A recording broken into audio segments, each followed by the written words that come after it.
Hi everyone, welcome. Thanks for joining us for this SPDA presentation here in March. Before we start, let me just thank all of our corporate sponsors, which you can see here on the screen. And being the beginning of the year, I want to invite. There's others that want to support making these presentations possible. Please reach out, and we'd be happy to see other sponsors as well. And yeah, thanks also for the individual SPDA members as well for their continued support. And anybody who's interested in renewing their membership or wants to join, feel free to reach out at that email address there or find Ed. Without further ado, let me introduce Shannon McCrae, today's speaker. So, she's got over 20 years of experience in the mining and exploration industry. She was, recently director of global exploration and growth for Barrick, and also held other senior roles with De Beers. And I think in the last 2-3 years, I'm not exactly sure when Shannon joined Novamera, but she'll be talking to us about this new startup, which really seems to be a very game changer in terms of new mining method. And I mean, we all know that the mining industry is a little bit slow oftentimes with innovation, and we seem to be just making our trucks bigger, but there's other ways to go about it. And yeah, this seems to be a very exciting, innovative method that could help with a lot of the smaller deposits or more technically challenging, narrower vein deposits. And I know even here at the SPDA, we had a few presentations by gold companies who have narrow vein, high grade gold deposits, and this could be a very interesting way of making those economic or helping them, making them viable. So, Shannon, the floor is yours. Thanks again for accepting to give the talk, and I'm going to stop share and hand it over to you. Thanks very much to the SPDA, and specifically Attila and Michaela for reaching out and for having me chat with everybody. It's been really interesting in terms of the journey from Novamera, and I will get into that. Maybe. Okay, so just a bit of a quick agenda here of what I'm going to go through. So I'm going to start off with a bit of background on Novamera, get into some trends, what deposit works well, and then what we did in our field trial, which is all important because with the mining industry, as a lot of you know, seeing is believing. So in order to prove a technology, you need to have some hands-on experience with it.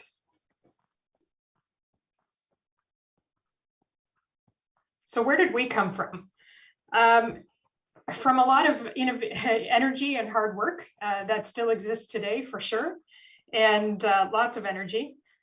On this slide, you can see on the left hand and the right hand, but the left hand is actually our field site in Newfoundland. It's called the Romeo and Juliet deposit, and it is a narrow vein gold deposit. So it's dips at about 70 degrees, and it's roughly 2 meters wide. And if you go down the hill from where you see the bay, our field trial was set up in that region. So in 2019, one of our founders was looking in the pit of the Point Rousse mine in Newfoundland, and he saw the drill holes deviating, which they tend to do. And that's really when a light bulb moment went off for him and thought, all right, maybe we can mine the Romeo and Juliet deposit using drilling or using some form of technology. That was the initial thought. The Romeo and Juliet deposit had been explored, and due to the tough geometry of it, it's a steeply dipping narrow vein. Underground wasn't going to work, and open pit certainly wasn't going to work from the dilution factor that you would have. So in 2019, our co-founders made it to the finals of an innovation contest that Goldcorp used to run called Disrupt Mining, and presented in front of about 600 industry people. And while they didn't make it to the finals, they did, or they didn't win rather, they did learn something much more important, that they weren't alone, that there were a lot of companies with these kind of deposits that they couldn't extract.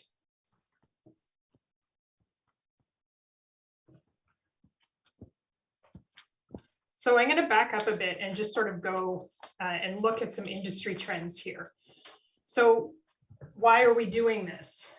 One part is the discovery decline. And while this slide is a little bit out of date, I can tell you from past experience that this picture really hasn't changed a lot. Any of the exploration geos in the crowd will be very familiar with this in terms of a lot of exploration spend and very few discoveries that have been made in the last decade, really. The amount of money dedicated to finding new deposits, and by that I mean grassroots exploration, so what a lot of you do in terms of prospecting, the amount of money spent on that is actually decreasing. What has happened is people are spending on the known, which makes sense. It takes a long time to get a discovery into production, but about 75% of these global expenditures go into mine exploration or near mine exploration to expand what is known. Very little of it, about 25%, goes to what's commonly called grassroots exploration or really early stage. There's lots of reasons behind that, but no surprise that the discovery trend along with it has really dived in the last few years. So with that lack of discoveries, we're dealing with higher costs, lower productivity, more waste, generally because ore grades are really declining. If you take a look at this graph from about 100 years, 120 years worth of data, the gold alone is just shocking in terms of the grade decline. And this is just average of all the underground and open pits globally that we can get a hold of. So what does this mean? You need to take out more waste in order to access your ore.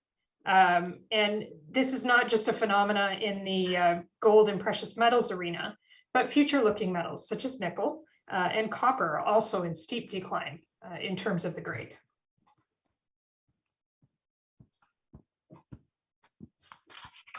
So first, I'd like to thank Francois Robert for graciously supplying this slide and a few others that will follow. He's an advisor with Novamera and somebody that I worked with closely for many years. So it's been wonderful having him to reach out to as well in terms of an expert on gold. So what's this slide talking about? Basically, what it's showing is three major producing gold regions of the world. The Abitibi, which everyone in the room is familiar with in Quebec and Ontario, the Eastern Goldfields in Australia, and Lake Victoria in Tanzania.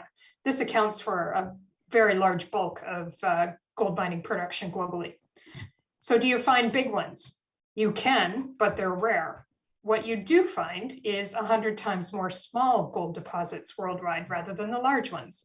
And I think that's something that intuitively we all know, and probably some of the prospectors in the room can bear this out. You know, how often in your career do you find the giant deposit? Very rare. But a lot of the times there's small ones around that you can make a go of, or you'd hope to make a go of. So a lot of these as well are sitting off on the side. They may or may not be in the company's resource statement. They're unloved, shall we say. The geologists usually keep them in their back pocket just in case there's something that comes along that can viably make these economic. So that's the opportunity that at Novamera we really see.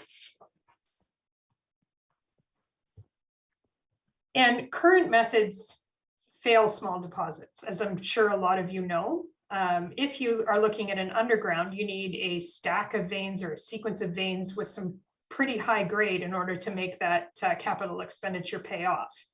If you've got a narrow vein and it's in an open pit scenario, your problem then becomes you're moving more waste than you are ore.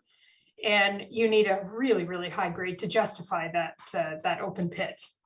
The geometry just isn't anybody's friend in terms of narrow veins with the two mining methods currently. So with that challenge mentioned in mind, Novamera provides a scalable and adaptable solution with a smaller footprint to unlock these deposits. So how do we do this? Our first, and where almost all of our IP is wrapped up into, is our near borehole imaging tool. And what we're doing with this system, and this is creating guidance tools that enable conventional drilling equipment. So I'll get into a bit of what I mean by that. Our focus is on the proprietary downhole sensor tools, which you can actually see on the left-hand side that we've deployed in our field trial and just deployed recently as well in another field trial to detect the wall rock and vein interface. We've created this brand new technology. It is based on electromagnetics. I can't get into too much more than that because it is a lot of things that we have patented, and you know, detailed questions I'm not sure I'll be able to answer so much, but I can give some guidance. We consider this very much our proprietary method. So we use this to make a typical drill smart. So what you see here on the left-hand side is it's being deployed on a typical NQ core rig. We don't need any changes to that core rig. It fits on and snaps on. We drill a pilot hole using the core rig, and then we send down our imaging tool and measure about every 3 meters or so and image the interfaces between the host rock and the mineralized zone. We can image the vein roughly within a 3-meter radius of the core hole. So that's really something that no other technology that we know of that can see quite that far using the technique that we're using to be able to see 3 meters around the core hole.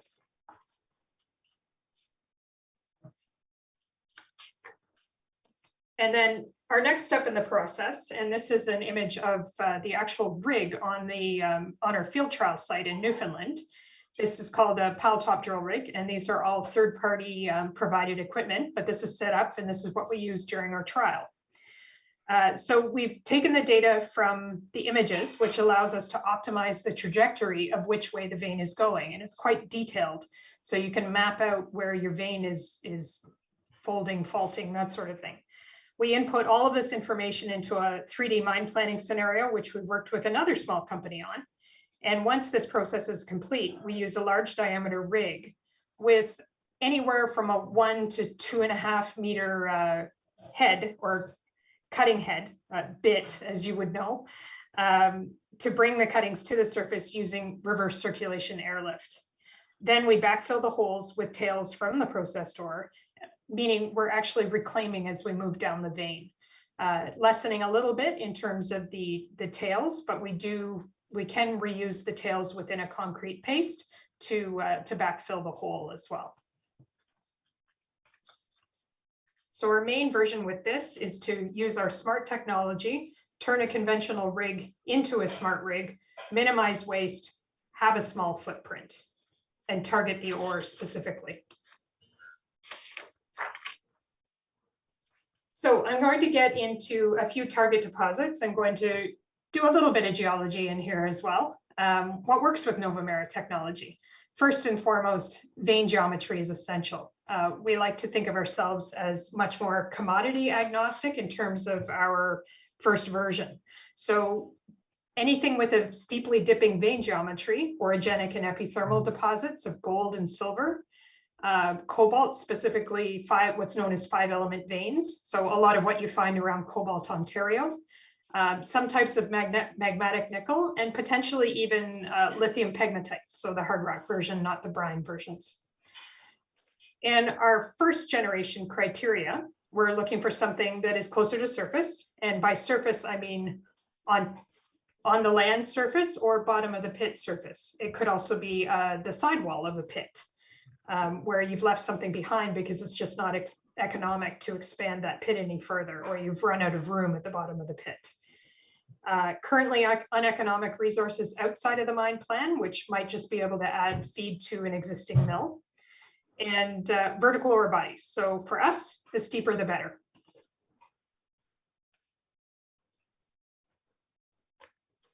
Okay. And I'm going to get a bit into some orogenic veins. So there's a few maps. A lot of these are courtesy of Francois again, and Benoit Dubé as well, out of the gold volume that was recently published through the SCG. So in terms of what might be more familiar to most of you on the call is orogenic veins, and I'm going to go through a few examples. So what you're looking at here is a section at the 305-meter level of the Hollinger-McIntyre Porcupine area. There's been a lot of names to this area. And this actually forms from a single vein structure into multiple stacked parallel veins, and individual planes can take a bit of a curve as well. These all have good strike and very good continuity in terms of dip.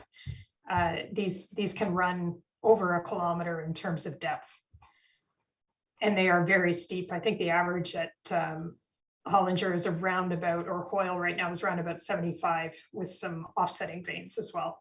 So, and that's something common to look at in the Sigma Lamaque mine, or the original Sigma mine, as you can see on the right-hand side.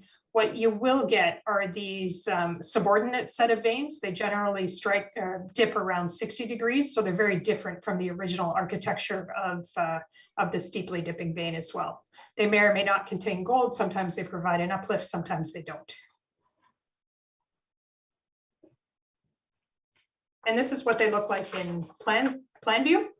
So you can have anything from, in the Abitibi, from isolated veinlets to much more of a laminated fault-filled vein as well. And you can see pictures of these below, and these are actually from the underground of Sigma Lamaque itself. So any of these are a target for us. In terms of vein width, in our ideal world, we'd like something around 2 meters. Have we done case studies where it's been larger than 2 meters? The answer is yes.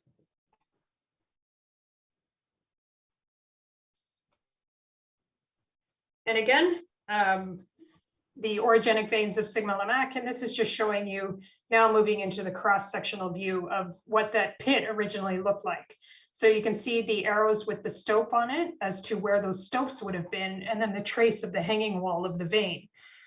So this is really what we're targeting as well, because if you can imagine, you know, there are multiple series of veins in Sigma Lamaque, but if you've got a single vein, this is what we're after, or multiple veins, because we can easily target these, put the drill on a bit of an angle and ream it out from the surface, as opposed to creating a very large open pit with potentially a lot of dilution along with it.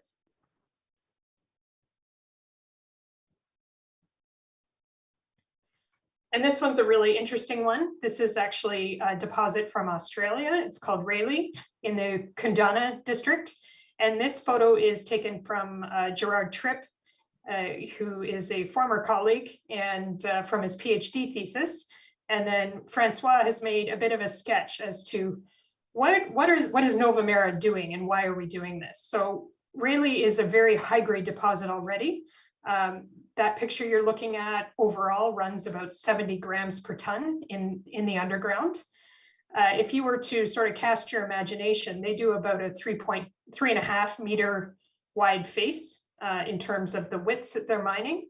If we reamed that out with a 2 meter and identified the vein using our guidance technology and being able to, you know, position drill holes much better, you get an uplift of over 30 grams per ton in terms of your ore recovery. So it's looking at about 120 grams per ton as opposed to 70 grams per ton. Just imagine the revenue potential in terms of less waste, less feed through the mill, and a lot of different you know, economies that you can make, let alone the footprint. The scale of our rig and the overall footprint that it creates is actually quite small.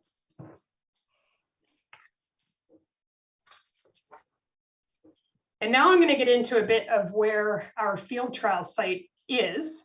This is Romeo and Juliet, and this is a snapshot from Anaconda Mining, which is has been a wonderful partner for us.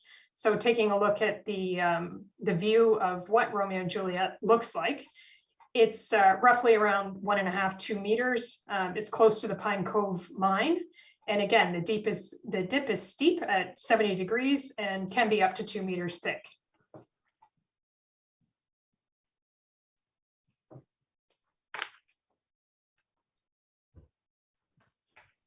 So what did we do in terms of our field trial? We had a proof of concept, again, seeing is believing, at that deposit that I was just showing called Romeo and Juliet. We've run an imaging trial in terms of our guidance technology, and we've run an extraction trial in terms of reaming the deposit out as well. In terms of our scope, we were dealing with a rock strength of around 150 MPa and greater, so that's pretty strong rock. It is a quartz vein hosted in ophiolite, so the Cambrian-Ordovician deposit of the Pine Cove area.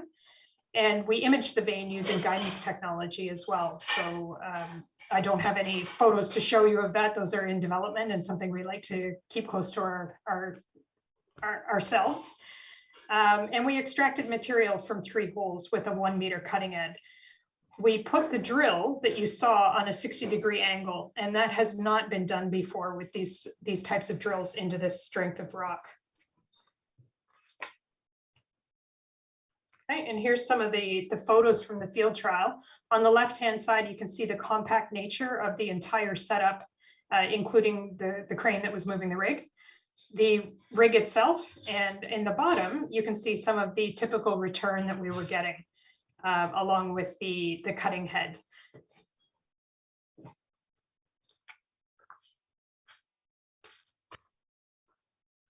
So the field trial began with drilling 3 pilot holes with our near borehole imaging tool that you can see on the left, typical core rig being deployed in the middle, and one picture of the imaging results that was found from this drill hole itself. And what you can see is the vein in the bright colors and the blue being the wall rock.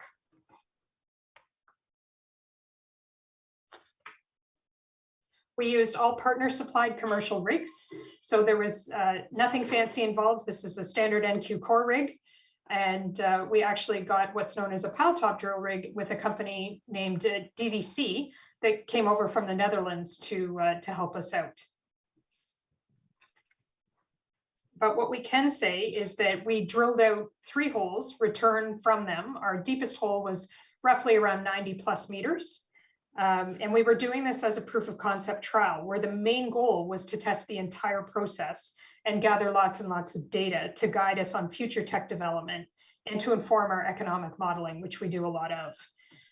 We can say with confidence that this concept works, and seeing is believing. I know I had a lot of conversations, particularly in the gold space, with people. And when I mentioned the size of the cutting head that we were looking to deploy at this site, there was usually dead silence, followed by, I'm not sure you can do that. So I'm glad to say that, we've been able and we've been successful.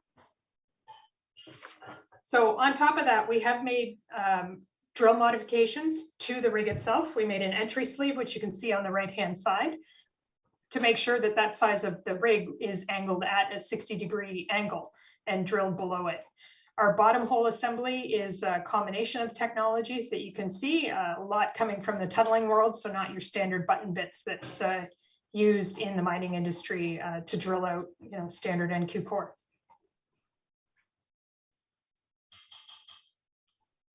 And the cuttings and the fines as well. This is some pictures of taking a look at some of the size that was coming through, and then our stockpile that came through as well. We were not optimizing for rate of penetration at this point in time. We were not optimizing for water flow through. We were just trying to get the field trial through to execute our entire process from start to finish, which we were able to do. So there's a lot that you can do on the processing side, but overall we were quite happy with the return that was coming up, and that it was indeed coming up through some very, very hard rocks. So you can see the bits of the quartz and the bits of the ophiolite wall rock as well.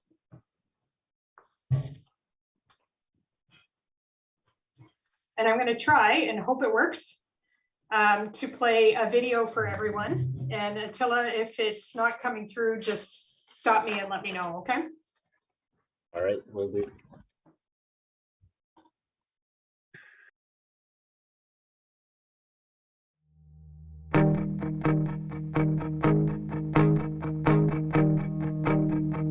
Just the overall site in general, it's kind of basically a big slurry system. So we're pumping water. That's what the pump is down the bottom there. And we're just continuously pumping water into the hole through our separation circuit, or separation tanks, and then back into the hole. And it's from these separation tanks that we excavate out the actual rock cuttings or the hole. So this here is the main line that all the rock cuttings and expanded compressed air come down, and that line there feeds the water slurry pipe that we saw before. So that's essentially the main exhaust for all the rock cuttings, water and air. And then down the bottom you can see the green fabrication. That's the entry sleeve.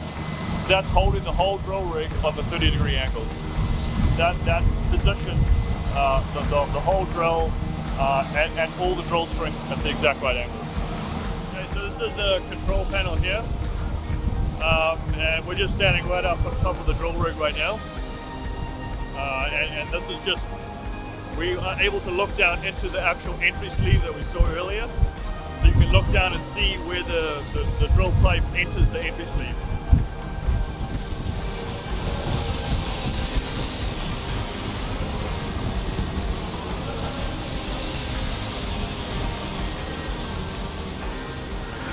This is the main large diameter drilling head.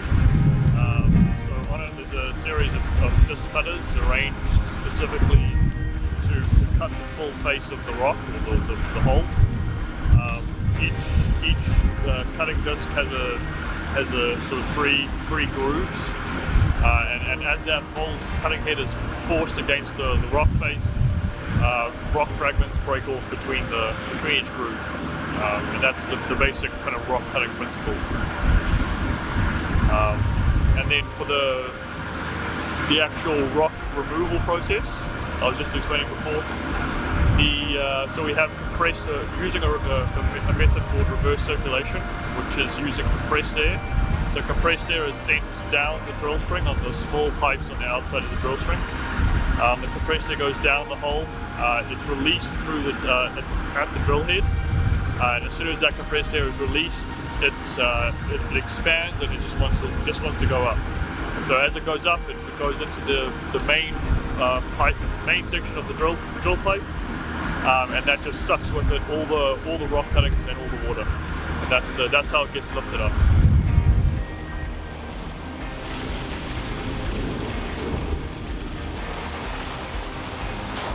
This shows where the water is coming out of the drilled hole. Yeah, all the cuttings just settle down at the bottom of the tank. The water continues on through some slower moving tanks to collect the real fines down the bottom.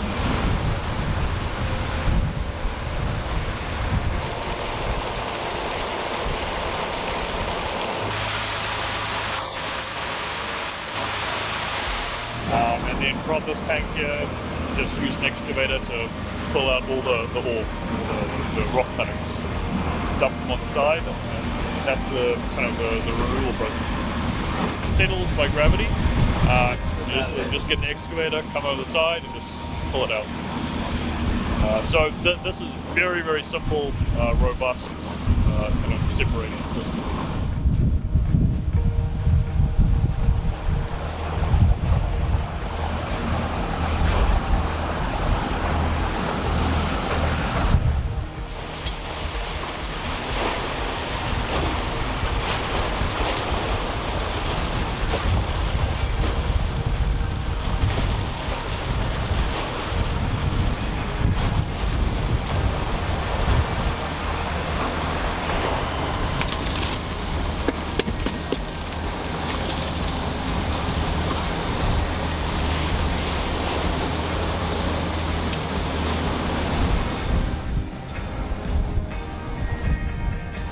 Seeing the rock cuttings directly from the slurry, and the white rock is the quartz, which is the vein that we're specifically targeting with the drill.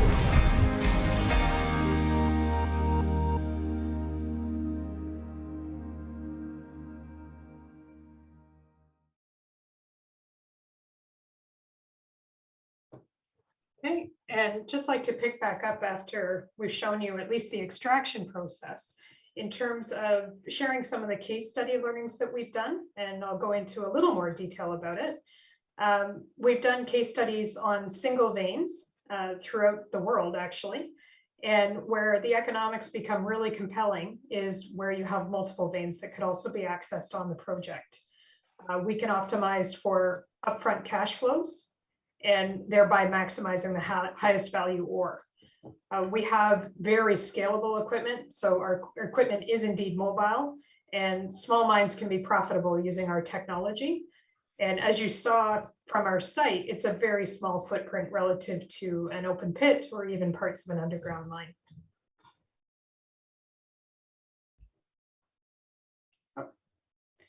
And in terms of the case studies, we did a bit of a grade comparison between the case studies that we've done. So a remote site set in North America, using conventional methods, we saw an increase of about 5 times the grade. In the Andean setting, very high up in the Andes, we saw about 4 times the grade. And in North America itself, meaning road access, we were looking at about a 6 times grade increase. So really interesting in terms of what you can do when you're surgically mining. And what I'd like to do is just sort of leave it at that in terms of very open to questions. And thank again to the SPDA for having us and allowing us to talk about our technology. All right, well, thanks, Shannon. Yeah, that's pretty amazing. I mean, it's really, personally, I'm really happy to see some innovation in this field. And yeah, I'm glad you mentioned some of the other deposit types. You know, usually you kind of think of orogenic gold when you think of narrow vein, high grade mines, but yeah, like cobalt being near us. We also had a few talks about that recently. You know, and there's a lot of renewed interest in the cobalt area, of course, as well. And then just from personal experience, it kind of reminded me also of with Waterbridge, we had a small open pit called Broken Hammer in production here in Sudbury, which was, you know, it just went on for a couple of years. And you know, we were dealing with veins that were 20, 30 centimeters wide, massive sulfide veins that are, you know, extremely high grade. But, you know, we were running into the same challenges that you just mentioned about, you know, when you have veins disappearing into your wall, and then it doesn't justify pushing back the walls anymore. Or, you know, on the floor, like if you have only a couple veins, you can't go deeper anymore. But with this technology, you could potentially mine, I guess, another few benches worth of ore, sort of vertically down instead of having to push back the open pit. So yeah, very interesting method there. So yeah, I'll invite everybody to well, either raise your hands or go off mute and ask questions. But there's Marcus started off with a question here about so if it's, you know, once constructed, how many people are required at site to operate the unit? Yep, that's a great question. And in terms of answering that, I'm going to go with my standard geology answer of it very much depends on the site itself. But I will give an answer from one of the case studies that we did. It was a small life of mine, so about 5 years, extracting, you know, over 100,000 ounces, and there were on rotation total 60 odd people at site, and that's just not that's laborers, that's mechanics, that's electricians, that's drill helpers, that's drillers, that's fully loaded into the site itself. Mm-hmm. Yeah, very good. Shannon, how does that work? Does the drill go down like this on the vein and then sort of move forward like Yep. The vein? So like you have to have a tractor somehow to move it, and so as it moves forward, the vein behind is mined and bored out, and it just keeps moving forward. So you have a big slot in the ground. Sort of. So what we would do is take the strike length of the vein and go in even an odd position. So we drill out the odd holes first, go and backfill those holes, and then drill the holes in between so that you can have stability in between the holes. So what we did on our trial site was we drilled 3 holes. We drilled holes 1 and hole 3 first. We backfilled them and then came back to drill out number 2 as well, between a low strength concrete backfilled hole, so already remediated. And so 1 and 3, how far apart would hole 1 and 3 be? They were 2 meters apart total. 2 meters apart. So you drill 2, you sort of like you hopscotch like Yep. that. So as you move forward and mine forward, the stuff behind is backfilled with cement or fill? Yep. Wow, Yep. pretty smart. And wow.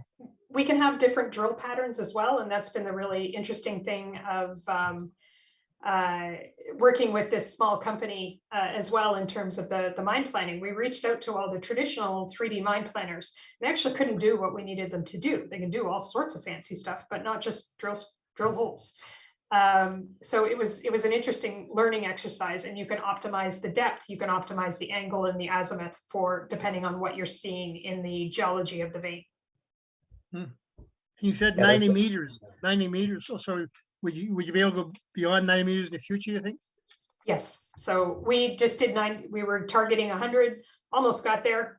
90 plus. So that was just for our proof of concept. We set a technical limit for ourselves. These rigs can go much, much deeper. What we're aiming for in our first generation is around 250 to 300 meters depth. Wow. That would be amazing. Yeah. How do you see 3 meters in the beyond in the wall rock to look at the alteration or the other stuff that's 3 meters? You said you go 3 meters in the wall rock. Is this electronic, or is it sort of geophysical, or how do you do that? That's the proprietary part of it, Frank. That's it. Yeah, that is the proprietary. I can say we're using electromagnetics as our base. And, you know, beyond that, we're using a lot of algorithms to be able to tell the structure from, you know, later invasion of veins, et cetera, which often happens. And yeah, a lot of that is wrapped up in our IP currently. So we don't talk too much about it, but it is our proprietary guiding technology. So then once you image the vein, there's a question here from Todd. So I guess, you know, can you then do directional drilling to follow the vein, or once you're sort of committed, then you have to drill straight down? Yeah. Hi, Todd. It's you know, nice to see you. We worked together for many, many years. So our version 1 is straight holes. We can go anywhere from a 90 to a 60 degree angle in terms of the spread. We prefer steeper, you know. Yeah, and I guess one aspect that you touched on a little bit is sort of the permitting of the small footprints. So, you know, what I find very interesting as well is that, you know, for companies to do bulk samples, even of their mineralization that's, you know, exposed on surface, you have to go through often, you know, years of permitting, and you have to also submit a closure plan, and it's usually bigger footprint and all that. So with this, I would imagine that, I mean, eventually the permitting timeline should be shorter, because it's just like another, I mean, it's not much bigger than a conventional diamond drill rig site. So I don't know, I guess when we chatted a little bit before the talk, you mentioned that permitting wise, you've ran into some interesting conversations about people can't really decide yet whether this is mining or drilling. But yeah, so what has been your experience so far? Yeah, so far, you know, overall, it was very positive. It was a lot of time spent early and often. So this is no different than any kind of engagement in terms of social engagement, community engagement. It is the exact same with government and regulators. If you're doing something new, engage early and engage often. That is solid advice for anyone doing pretty much anything in the mining industry. So they didn't know which bucket to put us in. Were we under a mine permit, or were we under an exploration permit?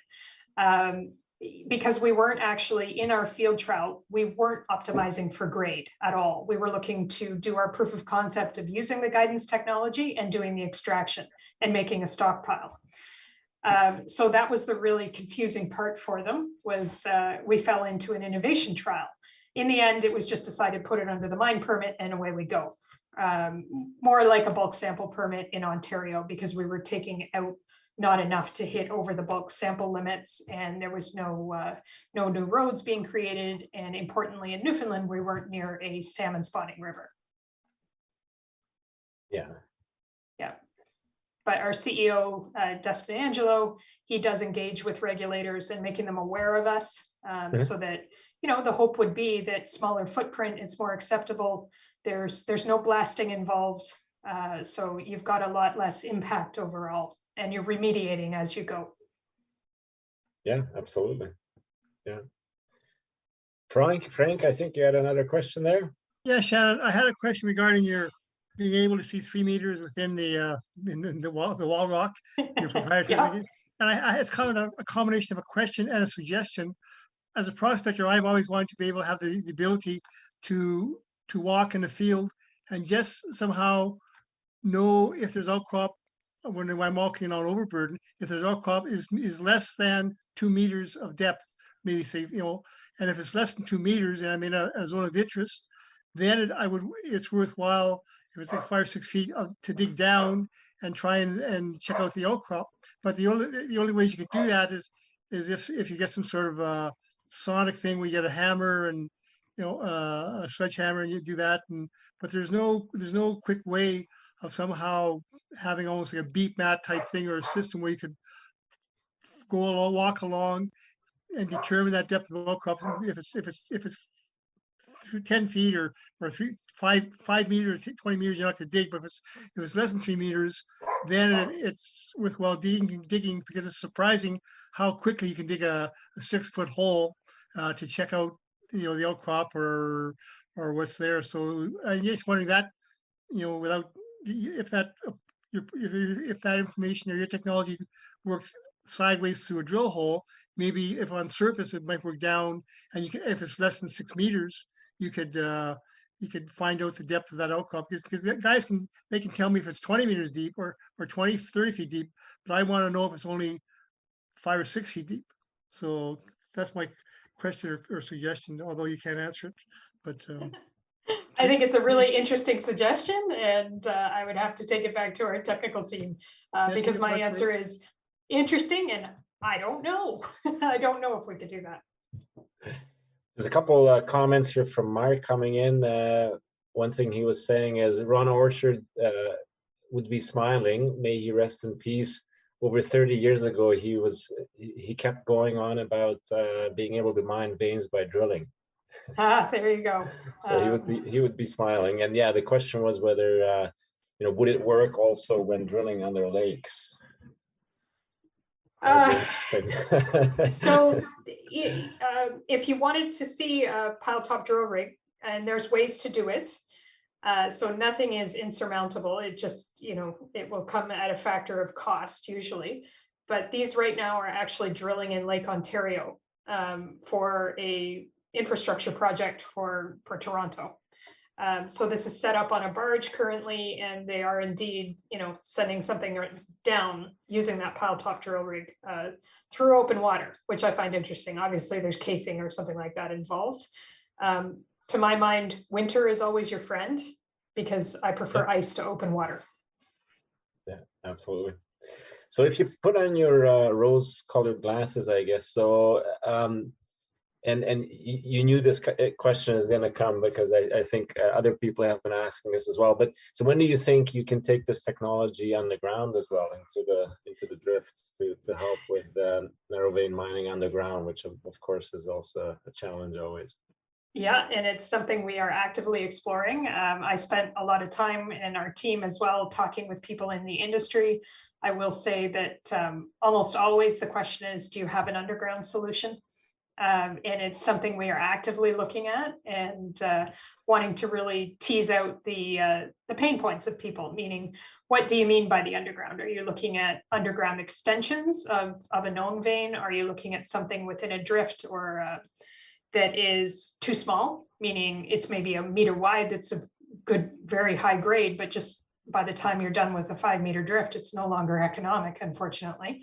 Or are you looking at lateral extensions as well? Those are some of the possibilities that I could see in the underground, and I'm very sure there's more. But yeah, something that's definitely on our future version roadmap. Yeah, well, absolutely. But yeah, I mean, I'm just still amazed by the number you were saying that you're aiming for 200-300 meters maybe to be able to drill with this and then mine that way. And so yeah, maybe like commercially, when do you think you will be ready to offer this? So when will this be, you think, sort of a common somebody just calls you up, they get a quote from you, and you can be at their site in a few months and Yeah, we can work. If anybody wants to show, we can work with you. But our commercial version, we expect to have ready by the beginning of 2023. Oh, wow, that's So, that's sooner than I would have thought. But yeah, it's pretty amazing. Yeah, and just to Todd, thanks for the PCD coding. Doesn't surprise me on element 6 at all, and totally agreed. This would have been really interesting. I think of it often in terms of getting a few more meters out of Victor. Recording in progress.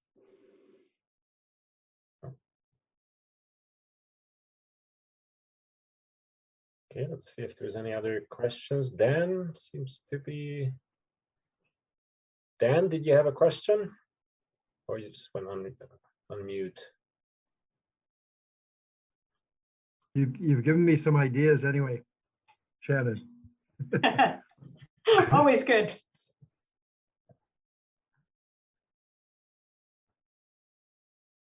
And then just before we wrap up, or unless there's more questions here, but Shannon, just to give a plug to, you have a webinar coming up as well, where people can, I guess, hear a bit more about it, or have, if they can think of more questions, they can join you there. Yeah, absolutely. So we will have our CEO, Dustin Angelo, and our VP of Engineering. So bring your technical questions if you'd like.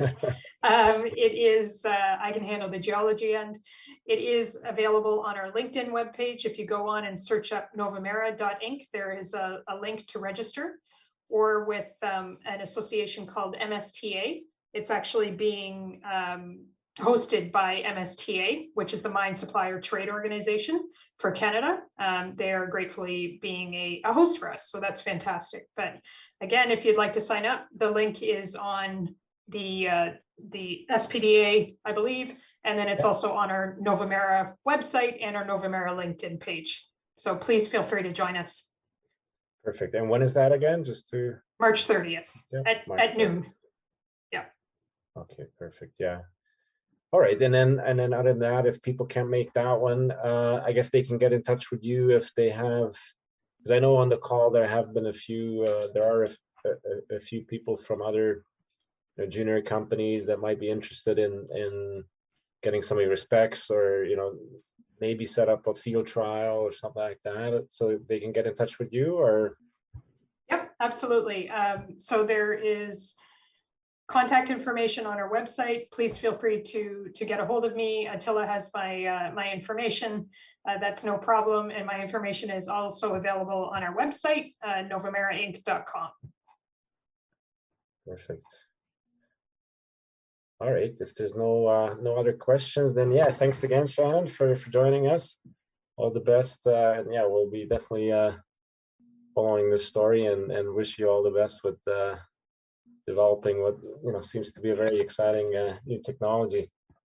Yeah. Thank you very much for having me.